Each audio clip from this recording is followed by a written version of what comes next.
हमारे यहाँ ऋषि मुनियों ने पुरुषों के लिए कुछ नियम बनाए।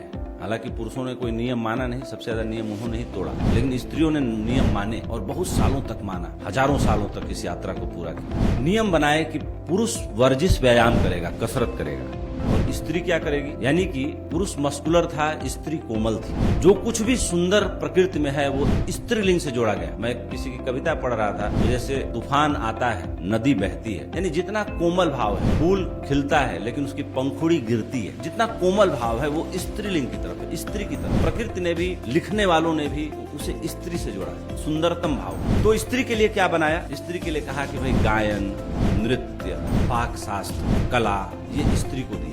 आम आदमी को औरतें शादी के लिए उपलब्ध ही नहीं थी। जितने ताकतवर लोग थे, ताकत के दो पर्याय थे दुनिया में। एक पर्याय था कि किसके पास कितनी जमीन है, दूसरा पर्याय था कि एक आदमी के पास कितनी औरतें हैं, दूसरा कोई पर्याय नहीं था। और मैं आज एक बात आपसे कह देता हूँ कि घड़ी मिला के आप 50 साल गिन लीजिए। अब पुरुष ने दुनिया पे शासन इसलिए किया कि वो मस्कुलर था, ताकतवर था। अब मस्कुलर ताकत की कोई जरूरत नहीं रह गई। अब इस दुनिया में वही शासन करेगा जो ज्यादा क्रिएटिव होगा, जिसके अंदर जितना धैर्य होगा, जिसके अंदर जितना प्यार होगा, जिसके अंदर जितना क्षमा होगा, जिसके अंदर जितनी कीर्ति होगी। 50 साल में स्त्रियों का शासन होगा इस पृथ्वी पर।